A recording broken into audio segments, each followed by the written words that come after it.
Dumating sina Rosario at Noah sa isang kilalang restaurant na tanyag sa romantikong ambience nito. Pagkaupo nila, agad lumapit ang waiter upang kunin ang kanilang order. Han, anong gusto mong kainin? Tanong ni Noah na may malumani ng ngiti.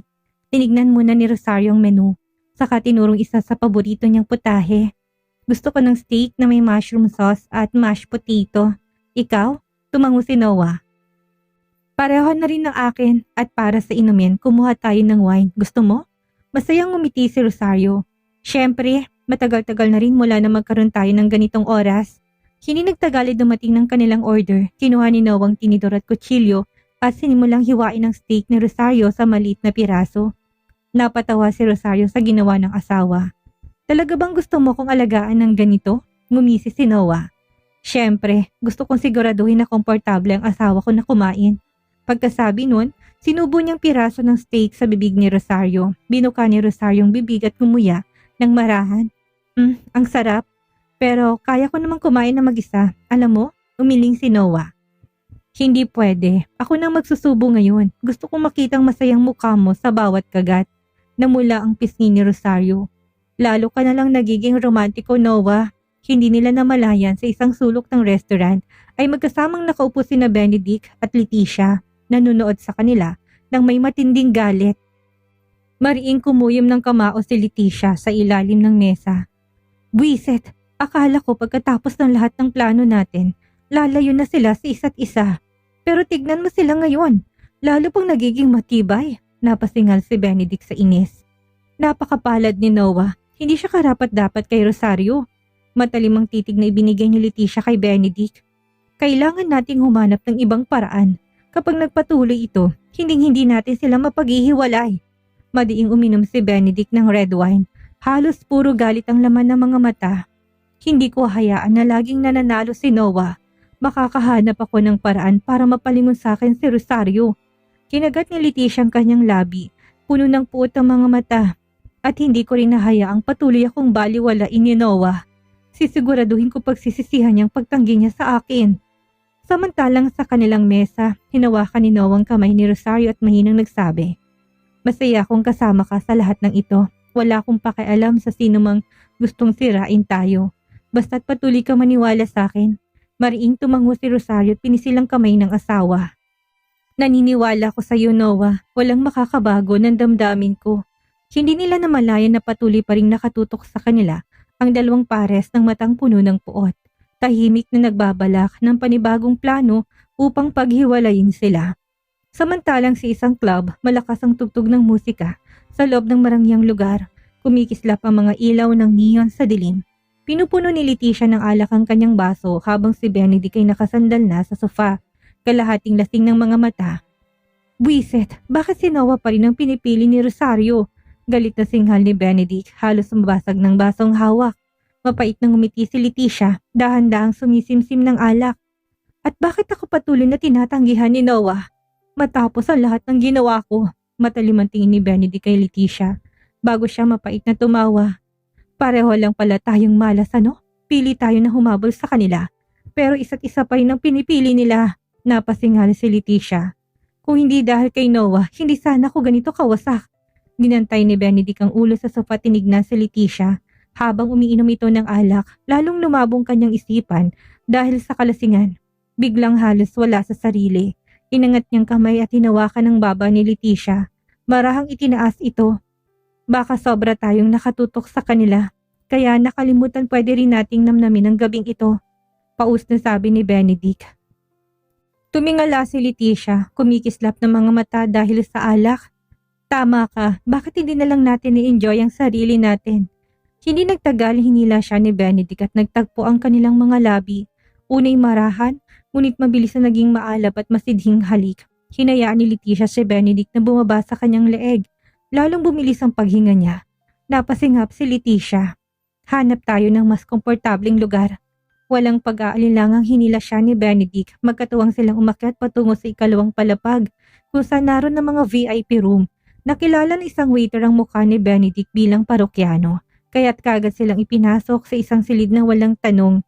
Pagkasara ng pinto, lalo pang uminit ang paligid. Tinulak ni Leticia si Benedict sa malapat na sofa, saka umupo. Sa kandungan nito, nakatitig na may nag-aalab na pagnanasa.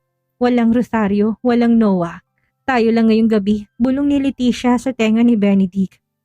Mapait nang ngumiti si Benedict bago muling hinila si Leticia sa mas masiding halik at sa kalasingan at bukso ng damdamin, hinayaan nilang maglahong mga hangganan sa pagitan nila. Samantalang sa isang mamahaling na restaurant, nakaupo si Leo sa harap ng isang lalaking nasa katanghali ang gulang, nakamamahaling suit at matalimang titig. Siya si Ginoong Gerald, isa sa matagumpay na negosyante at dating kasosyo ni Noah. Bago gumuho ang lahat, Mr. Gerald, hindi na ako magpapaligoy-ligoy pa, seryosong wika ni Leo. Alam niyo na siguro sitwasyon ni Noah, sinisikap niyang muling itayong negosyo. Kalmadong sumimsim ng itim na kape si Mr. Gerald. Alam ko, pero alam ko rin na hindi siya humihingi ng tulong sa akin. Ngumiti si Leo dahil masyado siyang ma-pride para gawin yon. Pero alam kong pinapahalagahan niyo noon ang pagtatrabaho kay Noah. At tsak niyo na alam niyo rin na hindi siya bumagsak dahil sa katangahan, kundi dahil sa mga pagkakataon. Mariing tumapik ng daliri sa mesa si Mr. Gerald. Nere-respeto ko si Noah, matalino't masipag siyang tao. Hindi ko sinasarang pinto na muling makatrabaho siya, pero kailangan ko ng kasiguraduhan. Bahagyang umusod si Leo. Anong klaseng kasiguraduhan? Matalimang tingin ni Mr. Gerald. Kung muling mag-invest ako sa kanya, kailangan ko matiyak na tunay siyang babangon. Hindi ako makikipagnegosyo sa taong kalahati lang ang puso. Mariing tumango si Leo. Magtiwala kayo, hindi sumusuko si Noah. Nag-iipon siya ng kapital gamit ang sarili niyang lakas. Nang hindi humihingi ng tulong, pero kung sasamahan niyo siya, mas mapapabilis ang pag-angat niya. Tumahimik si Mr. Gerald sandali bago bahagyang ngumiti. Sige, tutulungan ko siya, pero gusto ko siyang makausap ng personal. Napangiti ng maluwag si Leo. Tatawagan ko kaagad siya. Kinuha ni Leo yung telepono, tinawagan si Noah. Sa oras na yon, abala si Noah sa paggawa ng mga ulat sa opisina. Na mag-vibrate ang phone at makitang pangalan ni Leo, agad niya itong sinagot. Leo, anong meron?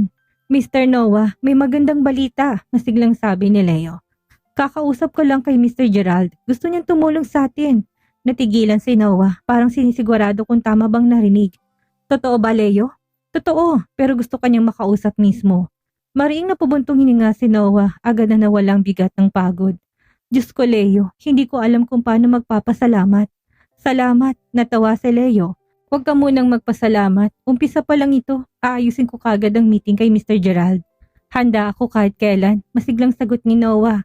Pagkababa ng telepono, napasanda si Noah sa upuan. Sa unang pagkakataon, matapos ang matagal na panahon, muling nagningas ang pag-asa sa kanyang puso. Isang malaking oportunidad ito upang muling makabalik sa tuktok at hindi niya hayaang masayang ang pagkakataong ito.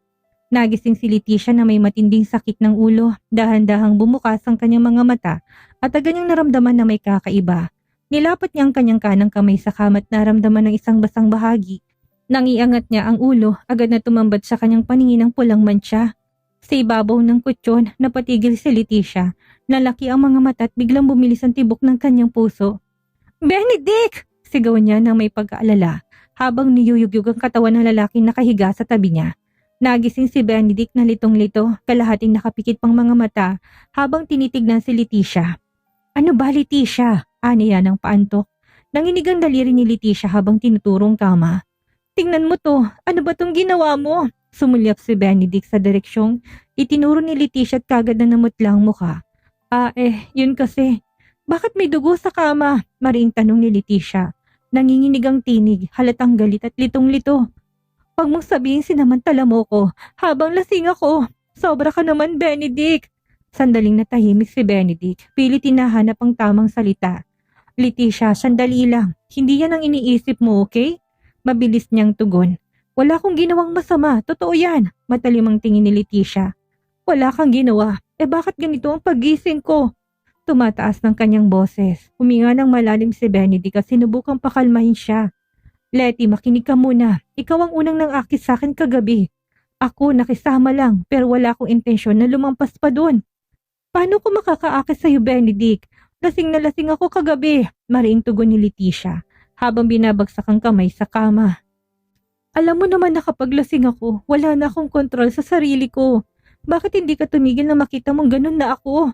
Napabuntong hininga ng malalim si Benedict, ramdam ang pagkakakulong sa sitwasyon. Alam ko, Letty, pero ikaw ang hindi tumigil sa ginagawa mo sa akin.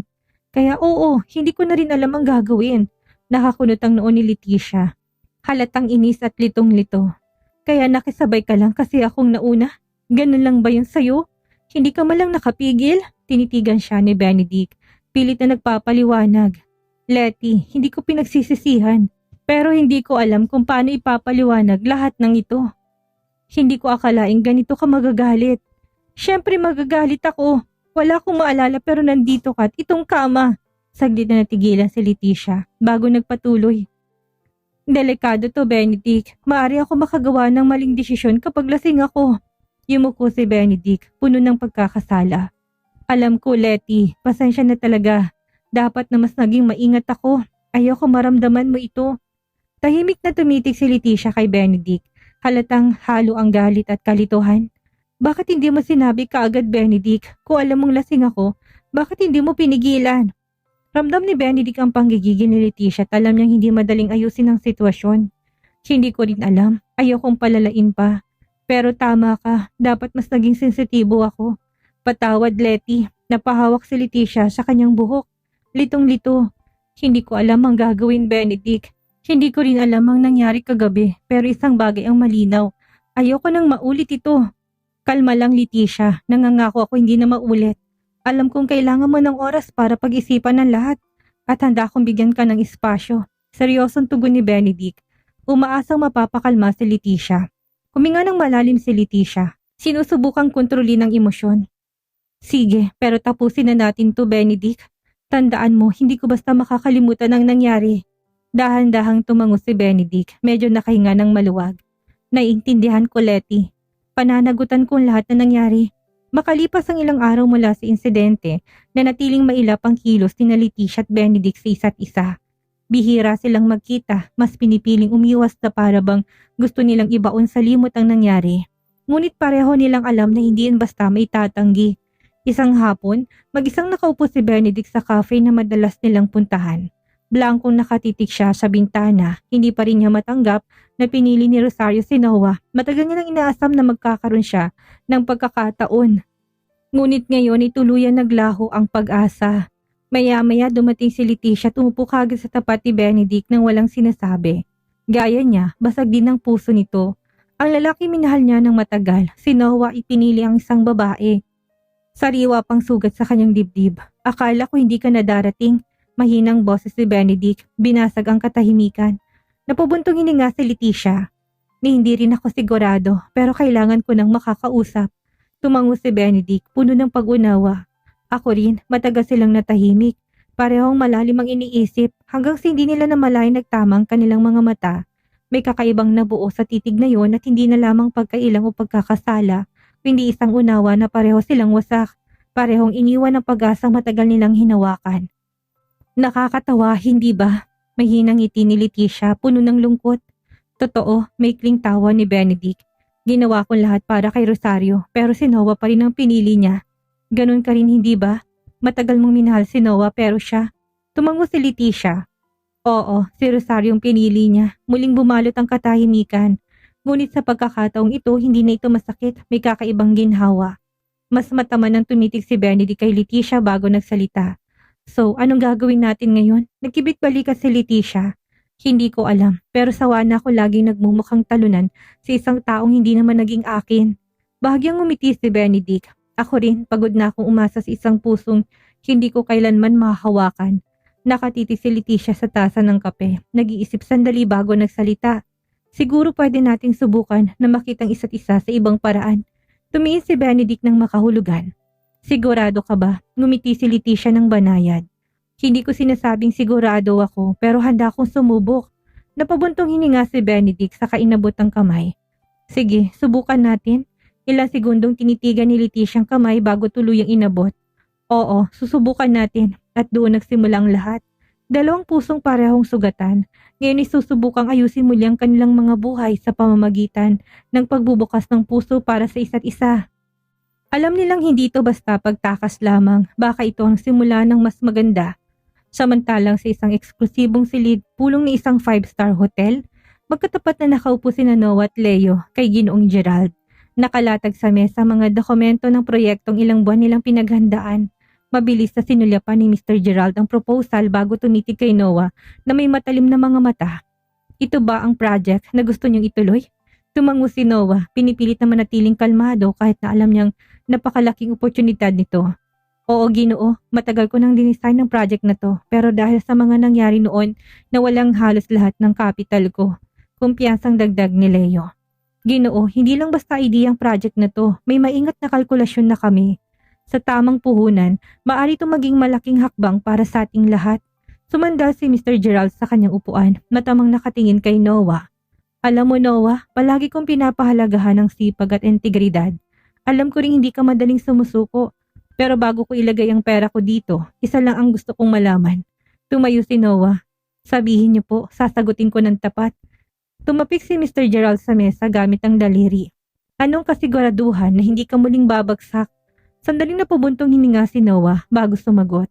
Natuto na ako sa mga pagkakamali ko. Ngayon hindi na ako basta magtitiwala sa maling tao. Sisiguraduhin kong bawat desisyon ay may maingat na kalkulasyon at hindi ko hayaang manaigang emosyon sa negosyo. Dagdag ni Leo, may risk mitigation strategy din kami. Bawat hakbang ay planado. Kailangan lang namin ng sapat na suportang pinansyal para maisatakuparan itong perpekto. Sandali na tahimik si Mr. Gerald habang binubuklat ang proposal. May mga pagkakataong kumukunot ang kanyang noo, ngunit paminsan-minsan ay tumatango siya. Pagkaraan ng ilang minuto, sinara niya ang file at tumitig kay Noah. Sige, wika niya sa wakas. Mag-i-invest ako dito, pero may isang kondisyon. Bahagyang tumuwid si Noah. Ano pong kondisyon? 40% stake ang gusto ko sa project na to, mariing sabi ni Mr. Gerald. Nagkatingin na sina Leo at Noah. Inasahan na nila ito pero malaki ang 40%. Sandaling nag-isip si Noah bago sumagot. Ginoo, medyo mataas ang 40%. Pero pinapahalagahan kong suporta nyo. Maaari bang 30% na lang? Gusto naming manatili ang control sa project.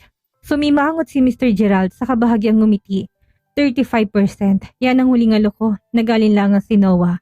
Malaki pa rin ang 35 pero sa karanasan at connection ni Mr. Gerald, mas bibilis ang paglago ng project. Lumingon siya kay Leo at dahan-dahang tumango, senyales ng makatuwiran ng kasunduan. Sa huli inabot ni Noah ang kamay. Sige, 35%. Maring tinanggap ni Mr. Gerald ang pakikipagkamay. Mabuti, ngayon gawin na nating opisyal ng kasunduan. Nilabas nila yung kontratang matagal nilang inihanda. Maingat tong inasa ni Mr. Gerald bago pirmahan. Saglit na tinitigan ni Noah ang dokumentong may lagda bago siya rin ay pumirma. Ngumiti si Leo, puno ng kasiyahan. Ngayon opisyal na tayong magkatuwang. Tumayo si Mr. Gerald at inayos ang kanyang Amerikana. Binibigay kong tiwala ko sa iyo Noah. Huwag mo akong bibiguin. Mariing tumango si Noah. Hindi ko kayo bibiguin Ginoo. Pagkatapos ng pagpupulong, magano pakiramdam nilang lumabas ni Leo. Isang bagong simula ito. Ngunit may bumabagabag pa rin kay Noah. Leo, wika niya habang papalapit sa kanilang sasakyan. Hindi ko pa sinasabi kay Rosario tungkol dito. Kumunot ang noo ni Leo. Bakit naman? Hindi ba't magandang balita ito? Napabuntong hininga si Noah. Gusto ko lang siguraduhin na munang maayos ang lahat bago ko sabihin sa kanya. Ayoko mag-alala siya na baka may mga risk na hindi pa natin kayang kontrolin. Tumango si Leo, puno ng pangunawa. Pero wag mong patagalin Noah, karapatan ni Rosario malaman. Diretsong tumitig si Noah sa daan. Mabigat ang iniisip. Alam ko, hinihintay ko lang ang tamang oras. At nang makasakay siya sa kotse, alam niyang tagumpay na itong simula ng bagong paglalakbay at kailangan tiyakin na magiging perpektong lahat. Hindi lamang si negosyo, kundi pati na rin sa relasyon niya kay Rosario. Kinabukasan ng umaga, sumilip ang sinag ng araw sa bintana ng marangyang sala.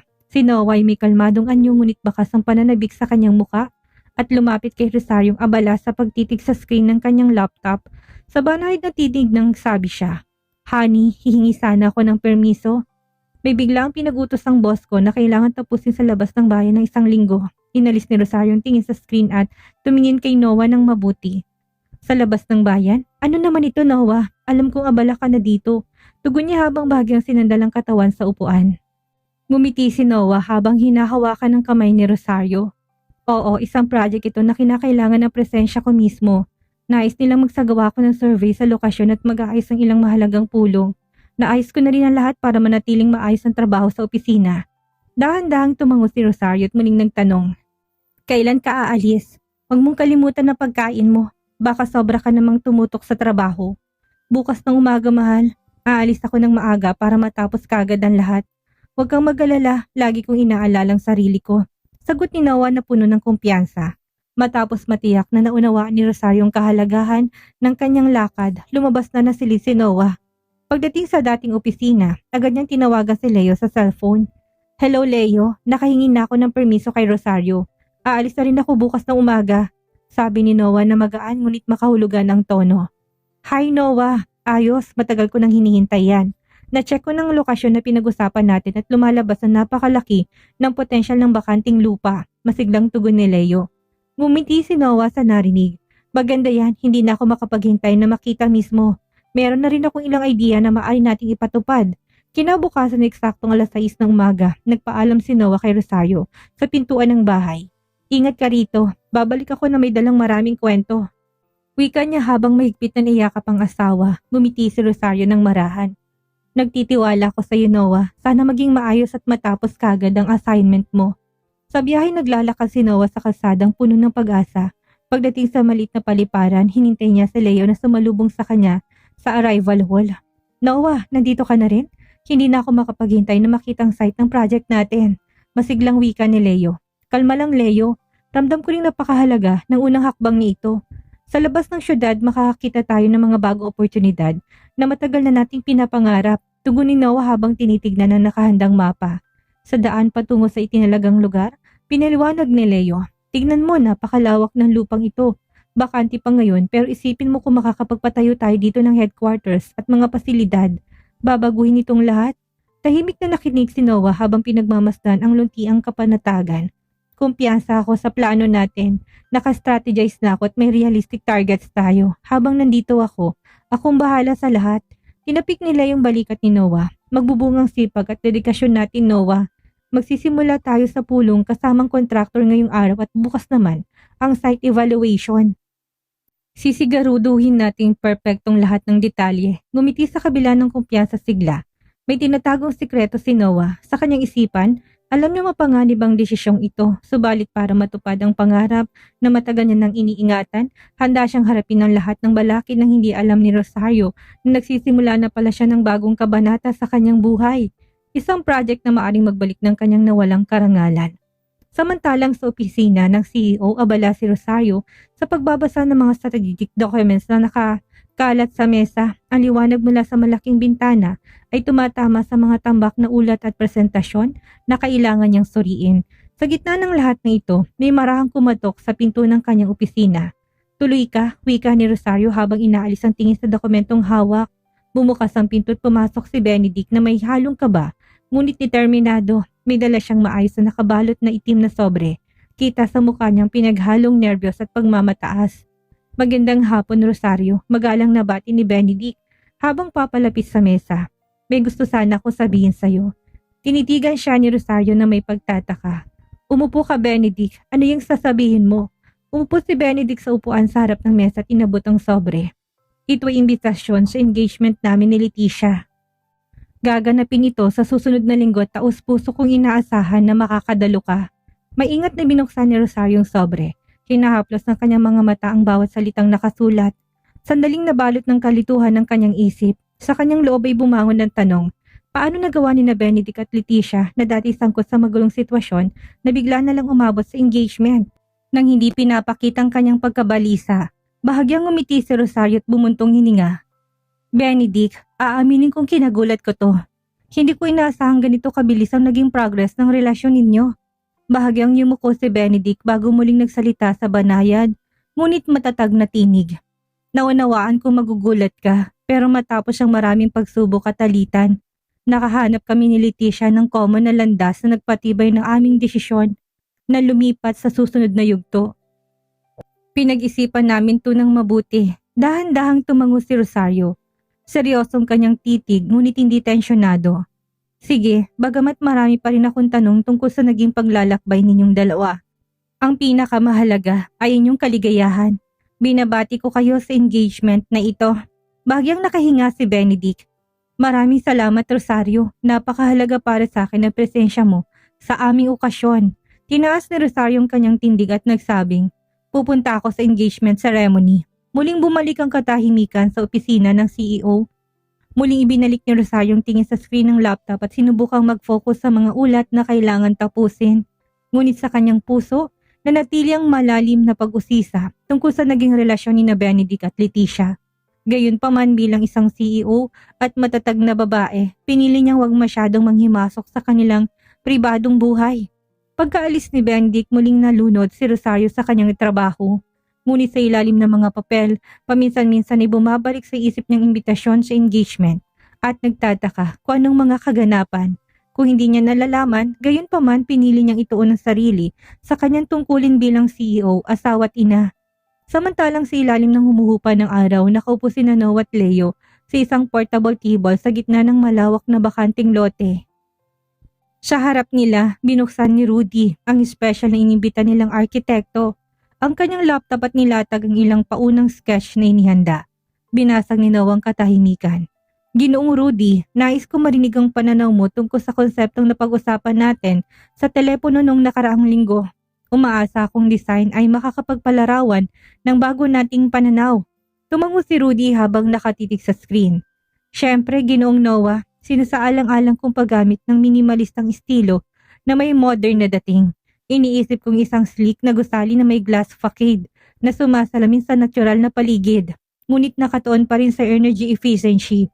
Sumabat si Leo. Gusto kong idea ng glass facade, pero paano naman ang green areas? Sa tingin kong pagkakaroon ng hardin o open space ay magdadagdag ng kasariwaan at magbibigay ng magandang pakiramdam sa mga empleyado. Ngumiti si Rudy. Tama ka, Ginoong Leo. Plano kong maglagay ng park area sa gitna ng complex. Doon, makakapagtanim tayo ng malilim na punot makakagawa ng mga pedestrian path na nagdurugtong sa iba't ibang bahagi ng gusali. Hindi lamang ito para sa aesthetics kundi para rin sa kalusugan ng kapaligiran sa trabaho. Pinagmasdan ni Noah ang sketch sa screen para naman sa head office space. Naisip mo na bang layout ng meeting rooms at collaboration areas? Kailangan natin ng flexible pero maayos na espasyo. Pinakita ni Rudy ang ilang slides. Para sa meeting room, minumungkahi kong multifunction na may sliding walls para mabilis itong mahati kung kinakailangan. Ang collaboration area naman ay maaaring ilagay sa open floor, malapit sa hardin upang magkaroon ng mas nakaka-inspire na kapaligiran. Tumango si Leo na masigla. Magandang idea na sliding walls. Bibigyan tayo nito ng flexibility, lalo na kapag malalaking pulong o kapag nais nating magsagawa ng creative workshops. Hindi nagpahuli si Noah. Paano naman ang parking facilities at accessibility? Sa laki ng project na ito, nais kong matiyak ang kaginhawaan ng lahat na magtatrabaho dito. Detalyadong pinaliwanag ni Rudy, nakaplano ng underground parking area na may kasamang elevator system at emergency stairs. Bukod dito, magkakaroon ng ligtas at komportableng pedestrian paths na nakapalibot sa buong complex.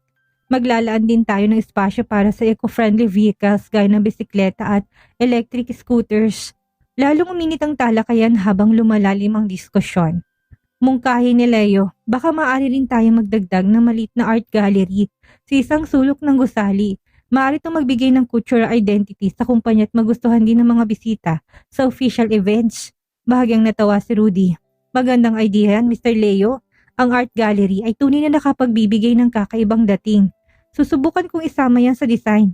Pag-uusapan pa natin ito ng mas detalyado kapag natapos ko ng initial draft. Masusing nagsulat ng tala si Noah.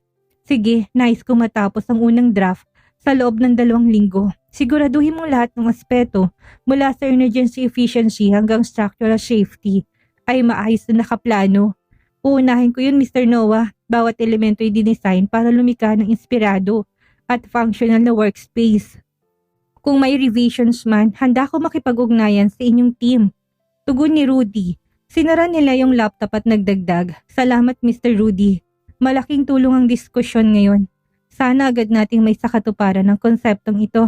Muling tumingin si Noah sa malawak na bakanting lupang puno ng pag-asa. Ang project na ito ay turning point para sa atin. Sa tamang pagtutulungan at design, naniniwala akong makakagawa tayo ng isang special na bagay. Tumango si Rudy. Ako man ay optimistic. Tara, sabay nating tuparin ang vision na to. Nagtapos ang pagpupulong ng 3 sa isang mahigpit na kamay bati. Dala ang bagong sigla at mga sariwang idea upang gawing sentro ng inobasyon ang bakanting lupang ito.